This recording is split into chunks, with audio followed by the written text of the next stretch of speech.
Hey Highlanders, it is Miss Lake from the counseling office. I am joining you in homeroom through this video because it's time, believe it or not, to prepare for registration for the next school year. But before we do that, we wanted to take some time to review your graduation requirements and give you some time to review your own progress. All right, so by the end of this homeroom, you'll be familiar with graduation requirements. You will have updated your own graduation tracking form, and you'll hopefully be able to identify which categories of classes you should be signing up for next year. Hey, we know a lot of you are asking if you're a current 10th grader or 11th grader, you're already wondering if you can do Running Start. Just so you know, we'll be offering orientation sessions on March 4th and 5th. You will be given an opportunity next week to register for that orientation session. But you can also hop on our Hazen webpage under the Counseling tab and go to Running Start if you want to start researching a little bit more about that now.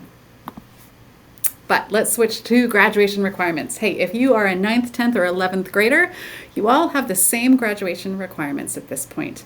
So my first question for you, how many credits do you need for your high school diploma? I know you're all shouting out 26 right now, right? 26 credits are required for that. Now, a quick reminder, how do you get to 26? First of all, remember, every trimester long class, no matter what it is, can earn you half a credit. Now you're taking 5 classes every single trimester, so by the end of each trimester, you should be earning 2.5 credits. You have 3 trimesters every single school year, so 3 times 2.5 equals 7.5. So you could earn 7.5 credits just in 1 year. You're here at Hazen for 4 years. That means 4 times 7.5, you could potentially earn up to 30 credits just by doing great in your classes every single trimester. So between the 26 and the 30, you've got lots of opportunity to earn the credits that you need. All right, now with the classes that you're taking, some of that is pretty straightforward, right? If you're taking a core language arts class, you know what category that covers. If you're taking United States history, you know what category that covers. But the areas that students sometimes get a little bit confused about are the areas in fine arts and career and technical education, and what can count for an elective. So I'm going to quickly review that. So let's think about some examples of fine arts classes we offer here at Hazen. Ceramics, art, metal design, band, choir, drama. There's tons more, honestly, right?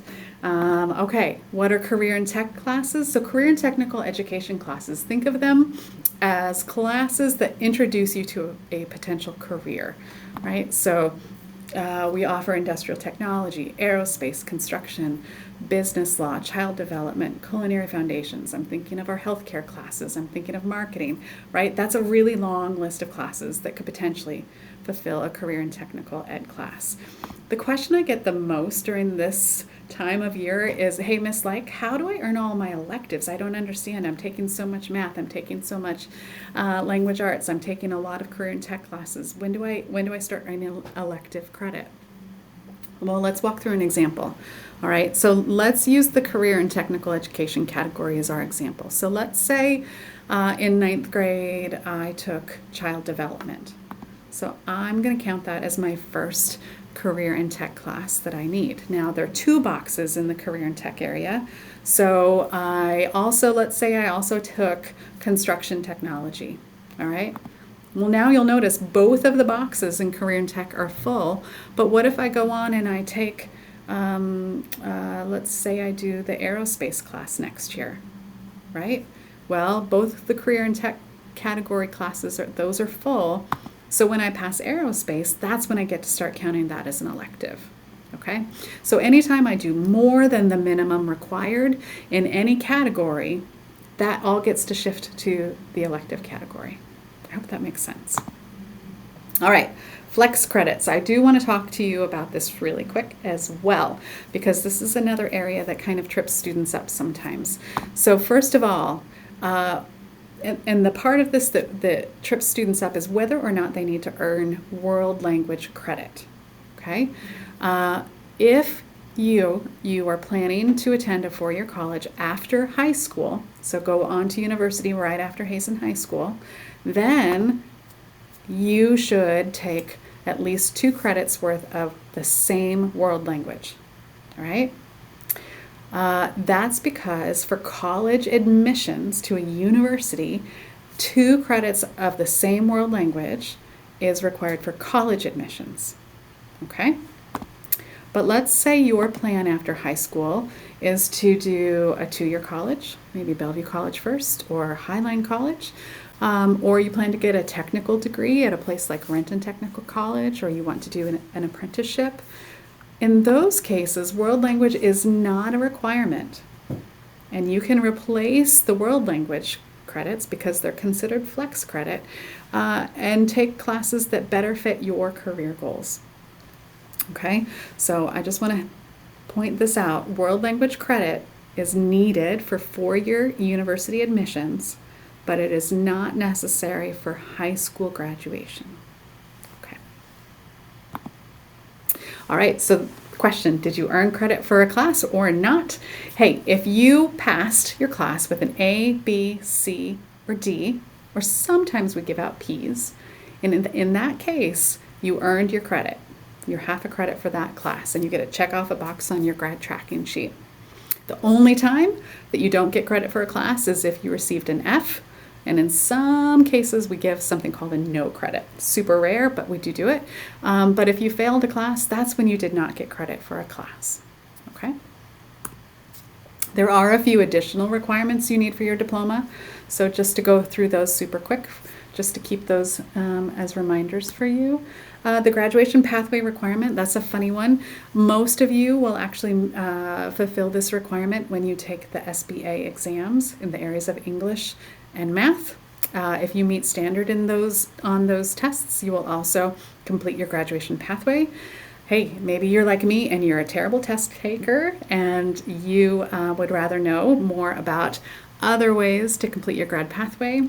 There are lots of different ways you can do that by taking certain classes here at Hazen, and your counselor can help you with that part if you have questions. All right, most of you have already completed your Washington State history because you took that class when you were in middle school here in the district. If you did, that standard has already been noted as met. If you transferred in to the Renton School District and never had a chance to take that, we can help you with that. All right, just a reminder, you have 20 hours of community service to complete by the spring of your senior year.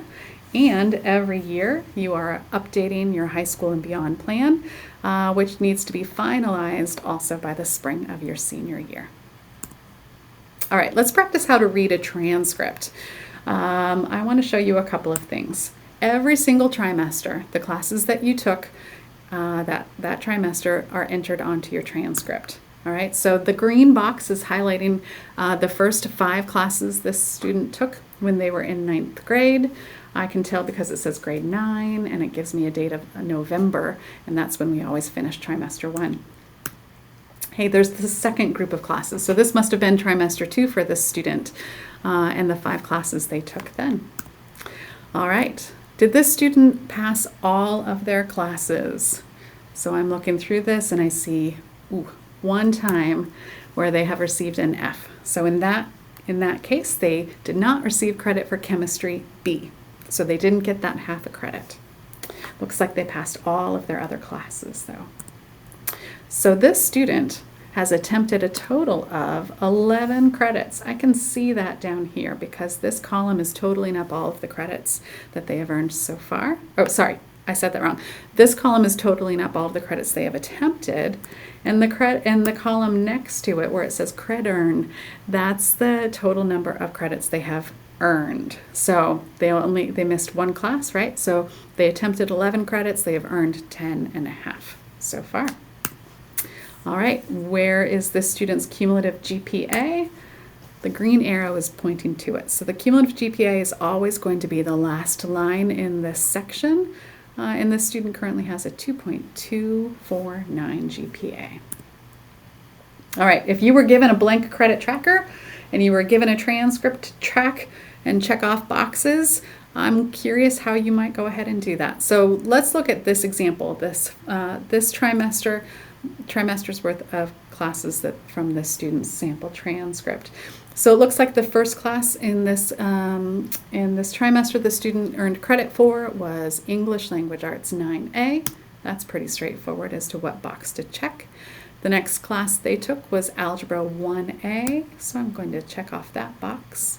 Looks like they took PE Foundations. That's a PE box. And then here it is. That's the Chemistry B class they failed, so we're not going to check off a box for that one. And then finally, they did pass French with a B minus, so I'm going to give them a check off of the World Language Flex credit box. All right, just to confuse you a little bit more, sometimes classes actually can count for 2 different categories, and that we call that being cross-credited. Here's an example. So ceramics, the default is that's going to count for a fine art credit, but you'll note if you need it to count as your CTE credit instead, you can, because this is an example of a class that's cross-credited.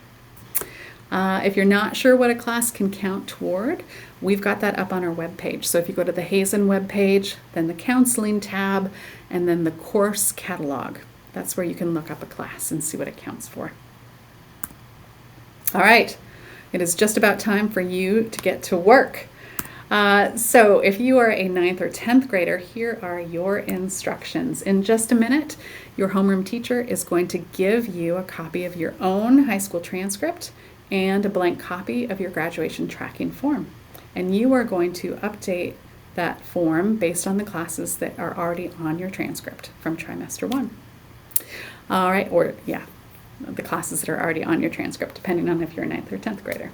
All right, next I want you on that tracking form to indicate what classes you're currently taking in trimester 2, so right now, and which classes you will take in trimester 3. You might give it a different symbol than the classes that are on your transcript. All right, that means once you've done those 2 steps, you will be able to identify which categories of classes you should plan to register for the next school year. Class of 2026, your instructions are pretty similar, but here's the difference. Your counselor has already updated your own graduation tracking form because it's critical that you know exactly where you stand in terms of your credits, right? Because you're registering for your final year of high school. So your homeroom teacher is going to hand that out to you in just a second. They will also give you your transcript. And same thing, I want you to update the tracking form with classes you're currently taking, because those are not on your transcript yet, right? And classes you plan to take in trimester 3. And then take some time to review and look at what categories of classes you still need to register for next year. Okay, final note. Next week, in your language arts class, a counselor will be visiting you and reviewing the entire registration process. If you don't have a core language arts class, not a problem. I'll be sending out passes to those students, and you'll be invited into a large group session in the library. All right, now it is time to get to work.